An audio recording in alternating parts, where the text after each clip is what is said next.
Hi, this is my review of the Amazon Kindle. It's specifically from the view of somebody who's dyslexic.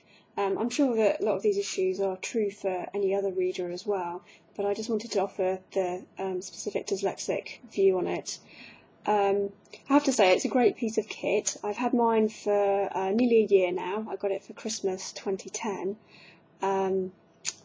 My main peeve with it really is that it's got loads of really good features for dyslexics, but it could quite easily do even more.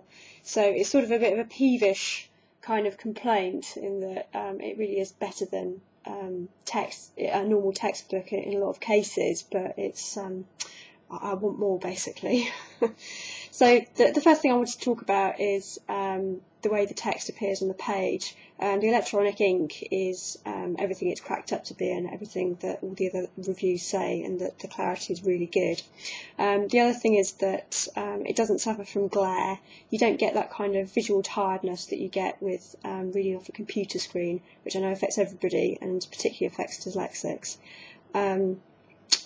The page itself, you can see it's kind of a slightly off-white colour, so that really helps with that background glare that you often get with a white page. I'll just show you what an ordinary book looks like in comparison.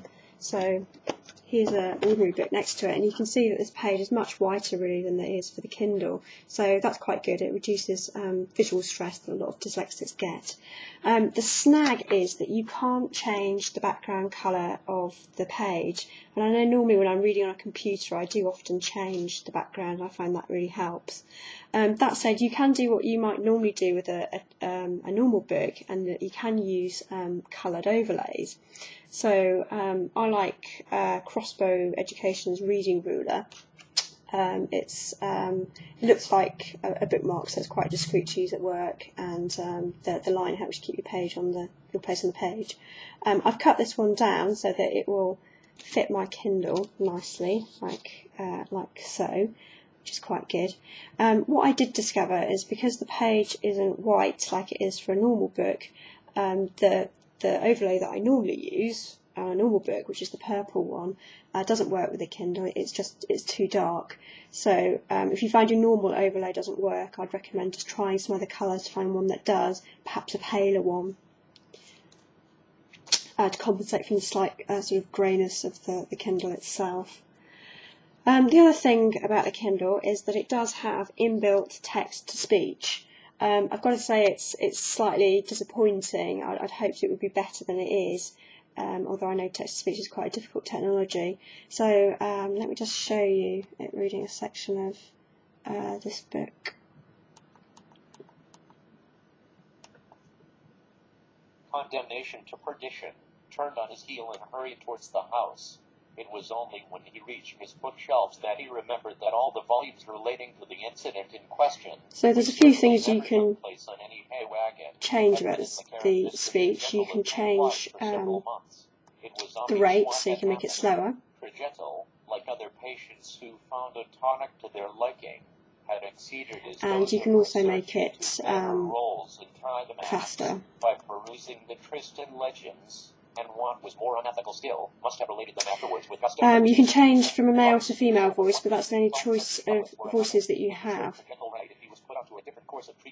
Change that down to default. To take the place of Braves, be that as it may, the English lessons must be nipped in the bud before further translation by master and pupil was thoughtlessly discussed in the presence of the romantic-minded hostess of the Rose and Anchor. As he proceeded up the hill towards the stables, Dr. Carfax wondered who would be the more put out by this sudden unexpected outing at 3 o'clock of the afternoon following upon a business. But the problem with the text-to-speech is that, as with many programs, the pace isn't right. It doesn't get where to pause properly.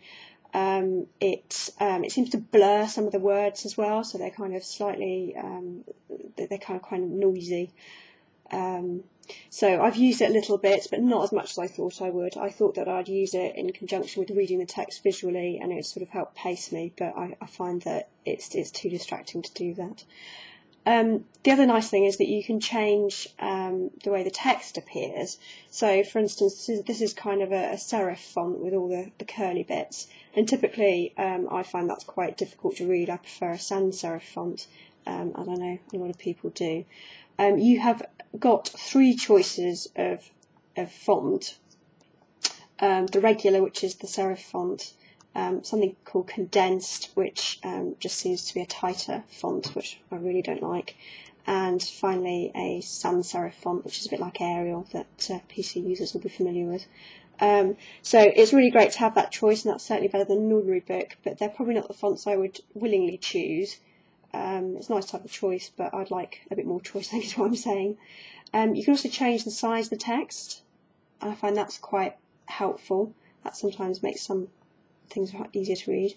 You can change the line spacing too, and again I sometimes find that's useful to make the text a bit more accessible. And also you can decide whether you want fewer lines per sentence, fewer words per line or not. Again, I sometimes find that helps to cut down the words on the line to help with scanning. You can also change whether you read the book in portrait mode like this, or whether you have it in landscape mode. Personally, I like it in portrait, but you have got that choice.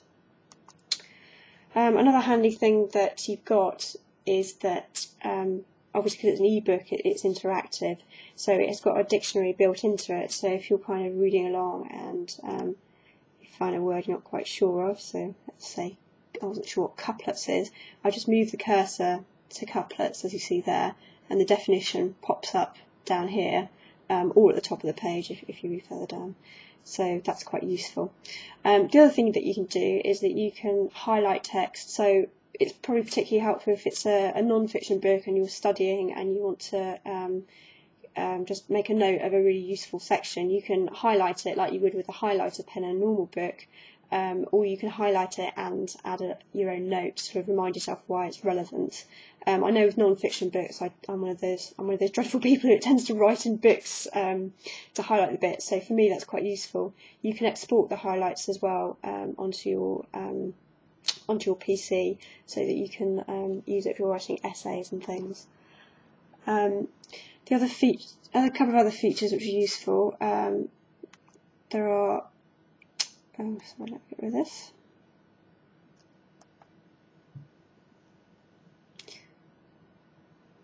Sorry, it's difficult doing it upside down. There's a couple of navigation features to help you know how far you are through the book. It's probably a bit hard to see, but right down here at the bottom there's a percentage line which tells you how far through the book you are, and again I find that's quite useful to know, whether I've covered the bulk of the book or not. Also, when you turn off the Kindle and turn it on again, it remembers where you had read to in the book, so there's never that issue of losing your place. I find that I often lose my place and spend ages trying to find it again, but that issue is taken away. You'll notice that my Kindle is in a protective case. I'm quite clumsy, like I guess a lot of dyslexics are, so I like to have the extra protection for it. The cases are a bit expensive if you buy the Amazon ones, which I have done, which is a bit annoying, but it's useful to have. And the other thing is that my particular case has a light built in, which is really handy, if you're in low light conditions, and I find I'm quite sensitive to the amount of light I've got, so I like to have this extra light for a bit of control over how much I can see. And yeah, I think that's the main features. So in summary, I'd say if you're dyslexic and wondering if it's for you, I would recommend it. But hopefully in the future Amazon will add some extra features that will make it even more useful, and be really great if the text to speech got a bit better than it is at the moment.